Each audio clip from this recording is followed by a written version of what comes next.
Hello, John. Hello, Henry. Hello, you are Barbara, and are, I've just seen you at Gullivers, and it was amazing. What a great show. Well, so we got to thank you, Nigel, because no. I mean, look, little exclusive for the listener, for the viewer, but Nigel was one of the first media types. Is that the right word? Yeah, media types. It was to really like to Barbara. champion Barbara. Yeah, years ago types, you that were sounds championing good. Barbara. So Nigel really is the hero here in all this. Yeah. Your Great. dad told me that I was the first person to play Barbara on my radio show, which I think is exactly about right. And it was really weird because I got an email. I get 250 emails a day, and I got an email from you, and I trawled through them all, and I saw yours, and I played it, and I went, "That's fresh.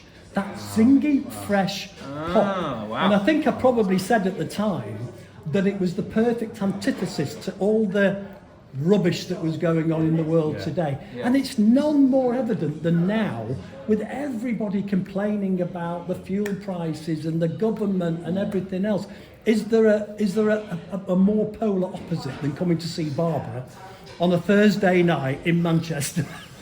Well, you've always said, haven't you, that you like us to be A bit of an escapist. a real escapist, positive, and when people say that at the gigs, that's the best feedback in a way, isn't it? Is when people say, "I just love the way how happy you all seem on stage." Yeah.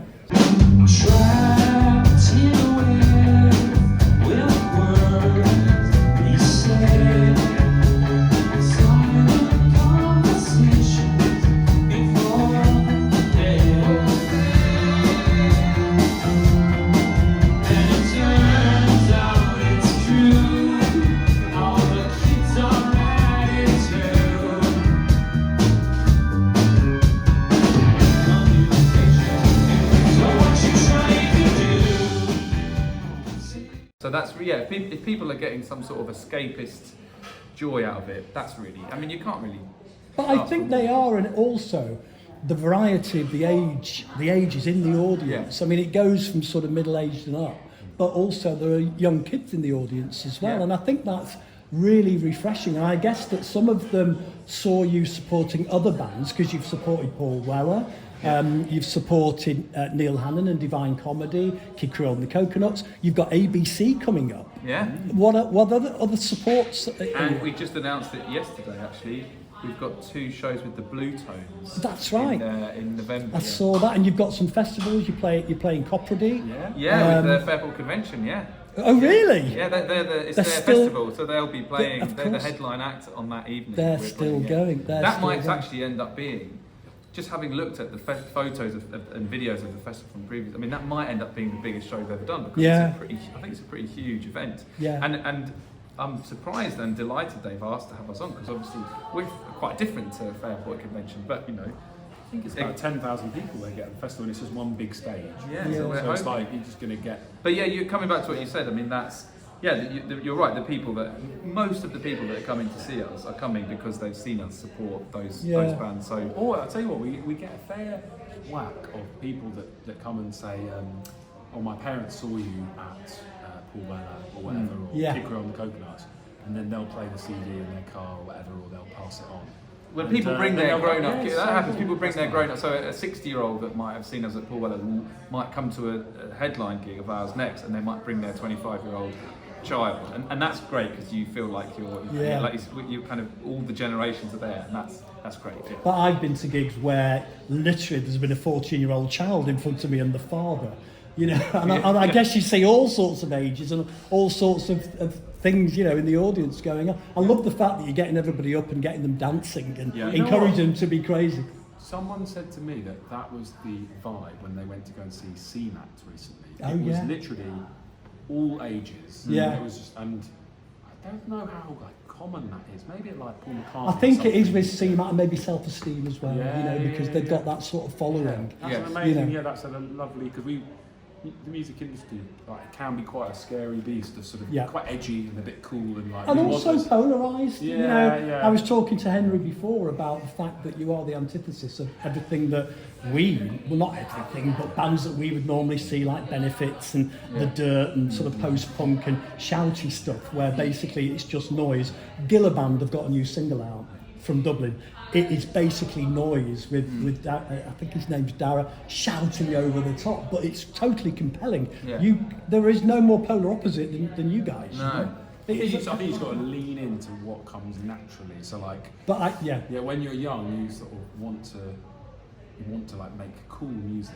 Yeah. And then you just think it's not being very authentic to what you But I actually listened like. to the last track, and I think there's a punk rocker inside you bursting Do you think? out. Oh, content to commuter. Maybe. But Tony, our dad was a punk. I mean, he's really? absolutely the age. I think he got of to punk. London a year after punk. Is that so he right? was just missed the punk summer. Oh, he's born in 1959. He's he got to absolutely- London. Yeah, He he's got to London in 17 in 77. the punk era. So When I first saw you, there was a little bit of Psych in there, there was a little Beach Boys in there, Yeah. and I was obviously we're trying to relate back to the things that That were was the familiar. first thing that you said about the song. Remember? Was now? it? Yeah, you said about the psych. Was it? Yeah, a little bit of yeah, Psych in You're there. so right. Nigel was. And Because they- I like person. Psych, you know, Yeah. 60s Psych. But I was listening tonight and I'm thinking, hang on a minute, Small Faces, you got a bit of Small Faces Yeah, in yeah. there. Ogden's Not Gone Flake, you know, I thought, they're plundering the 60s, 1967. They've got a little bit of Baroque in there, a little bit of sort of, you know, McCartney's in there. But 100%, really, you are like, you're almost cherry picking, you're magpieing from the past. Yeah. But putting it all together in a totally fresh way. And I absolutely loved that. It really is, it's zingy. And my brother was saying the same. He was totally blown away. You know, wow, this Outside alone, and the rest of the world don't know that it breaks me down. Way those clowns are cheating, keep me outside alone.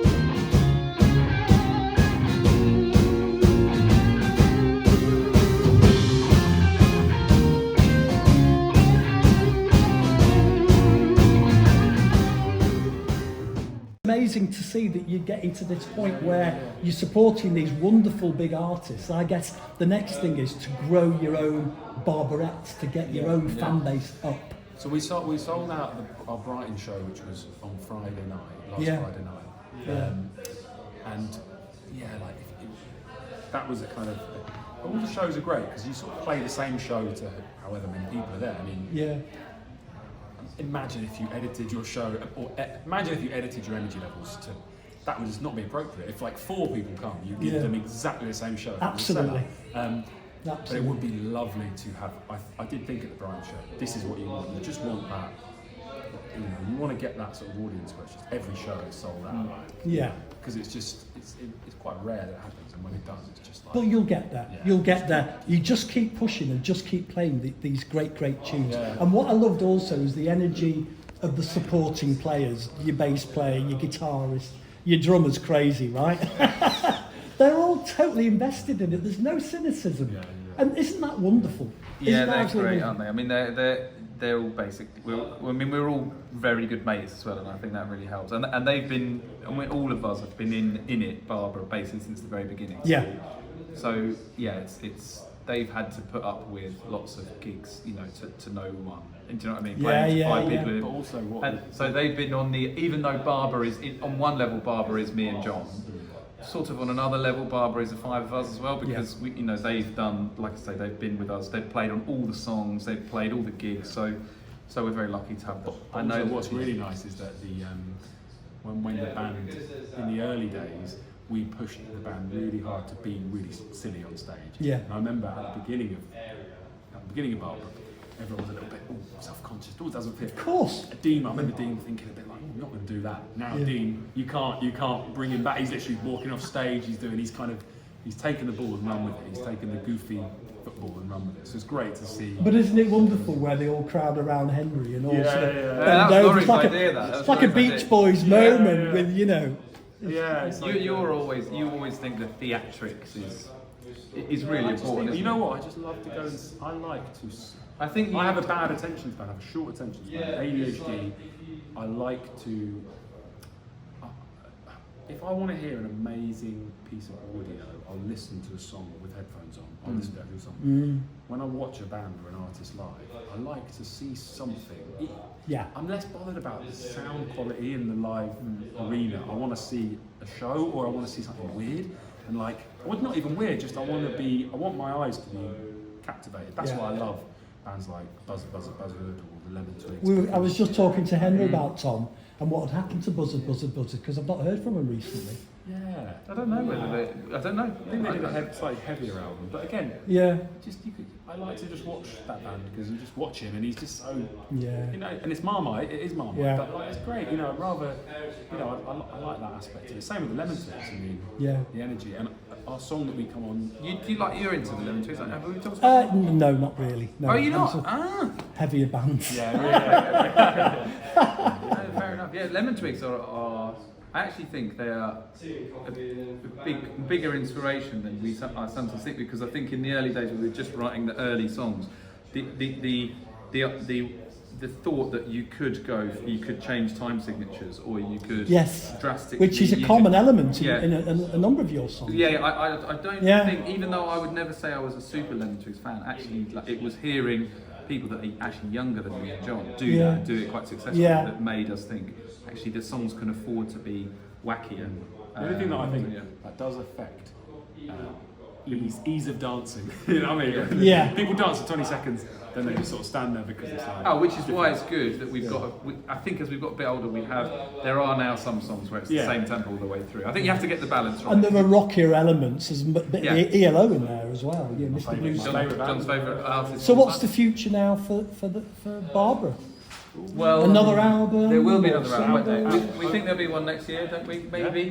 That was a thing that hasn't been announced yet. So well, we hope there'll be an album. Like we hope to do another one, because doing the one last year was a big. I mean, it felt like a big step. You know, but that was basically 4 or 5 years worth of songs.